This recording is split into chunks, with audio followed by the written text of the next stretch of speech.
Hey guys, today we're out doing a little bit of urban wheeling and we've run out of wheel travel. If only there was a cheap way of fixing this. Stay tuned.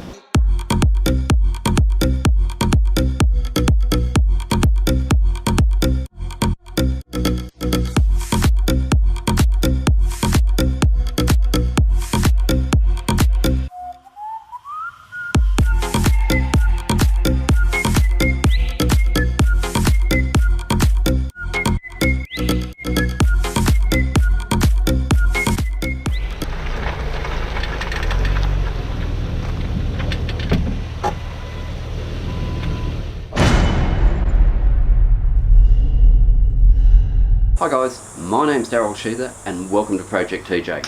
I hope you've all had a great holiday season. I know I have. I hope you've spent it with family and friends, as again I have, and I've missed out on a video. That said, I do have a couple of tasty videos coming up. I'm waiting on one part to arrive and I got a call that it's in customs this morning. Today though, we're going to install some sway bar disconnects. Now, bang for buck, you're not going to get anything better with suspension mods on your Jeep. It's only the JK Rubicons that have an electronic sway bar disconnect, and if you don't have something you can manually disconnect, you're missing out on front wheel articulation off-road.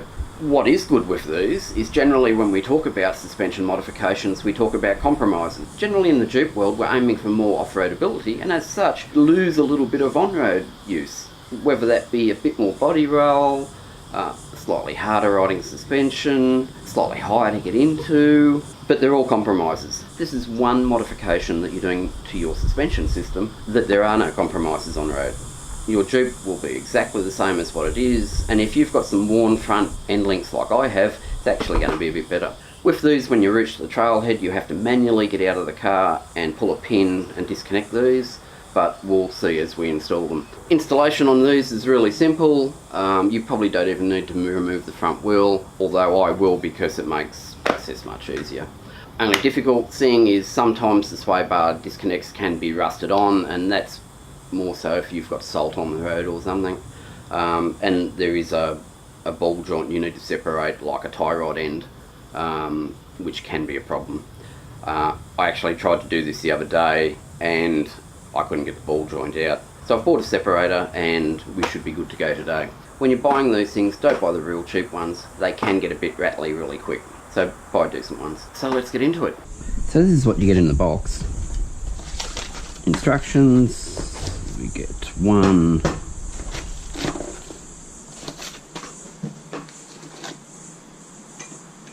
two end links.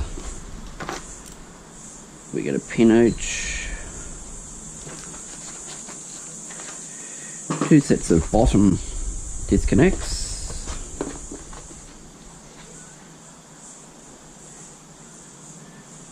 two rubber spacers,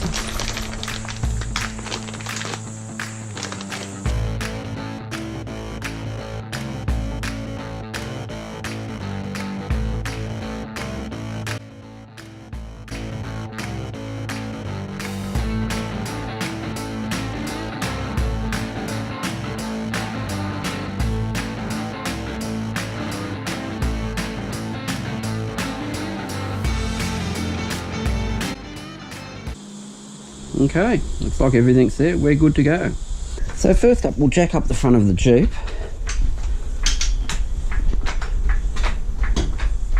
And using the best tool ever, our 1/2-inch rattle gun, we'll take the wheels off.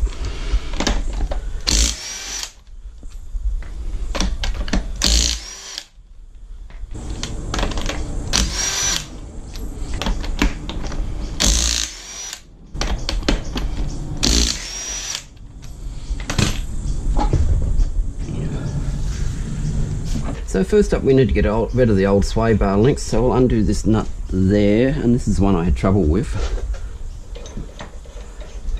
So using this ball joint separator, we should be able to separate that okay. Let's see how we go with the separator now.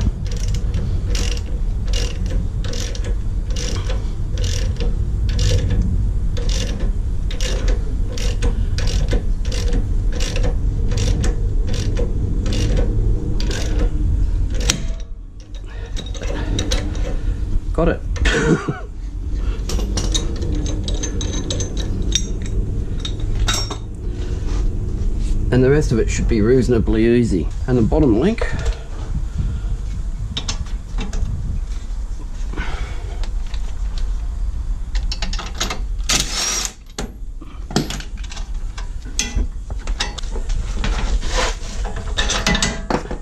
and we're out.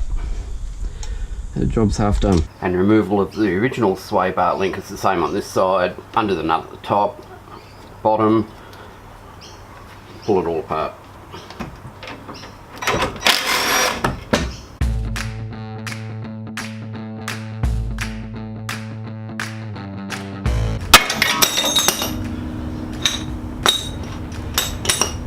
That was a bit hard to get off.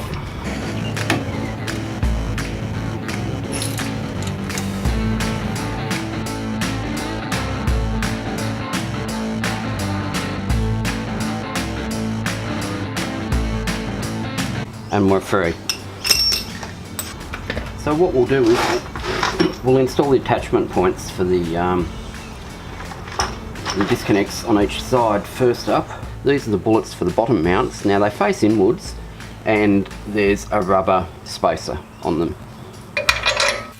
And instead of trying to grab them with a pair of pliers or something, I'm just going to stick a small Allen key through them to hold them in place.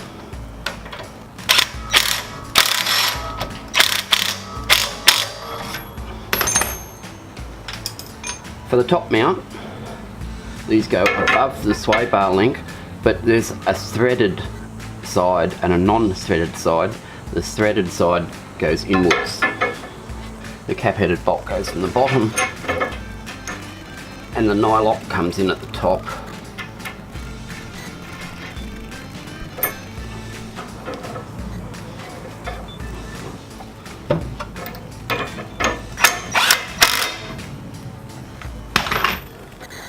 Now on this side, same again, threaded section of the hole to the inside, on top of the sway bar.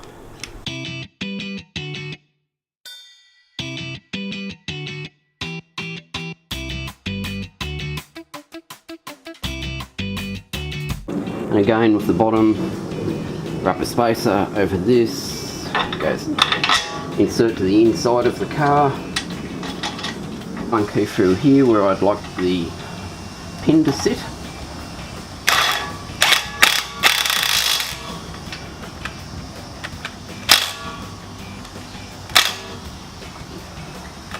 Now when you insert the removable link, make sure your grease points are at the front. The bush with the sleeve in goes to the top. Lift up the sway bar, and that should be level or slightly above. We've got this bump stopped ever so slightly, so I'm going to have it level. Longer cap head bolt, it's got a locking washer on it.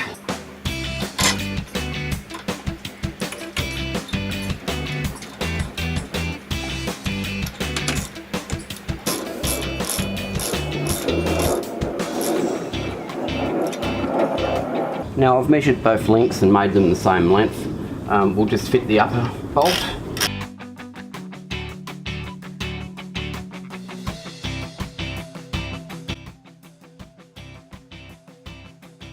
Now all we have to do is insert the pin and clip that over the post. Now to set up the posts on the chassis, if we take out the pin, remove that link and swing the disconnect around suitable position, the post, insert it through the bush where you'd like it to be. I always spray a little bit of WD-40 if I start to drill, and then drill through the post, and you should have it in the right position. Once started, you should be able to take that out and see your pilot hole.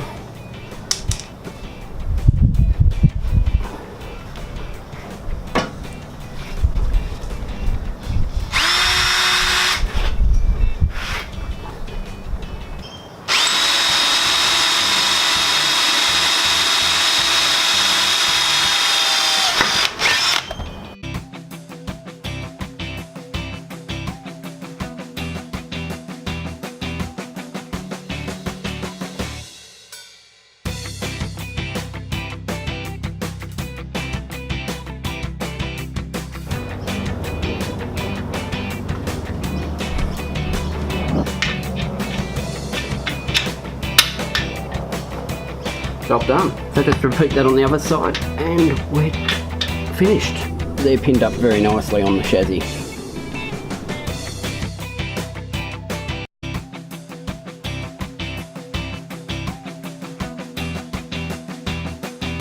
So fully extended, the top of the tyre is about 195.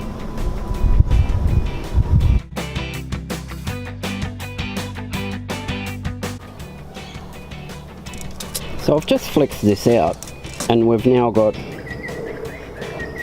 325 millimeters.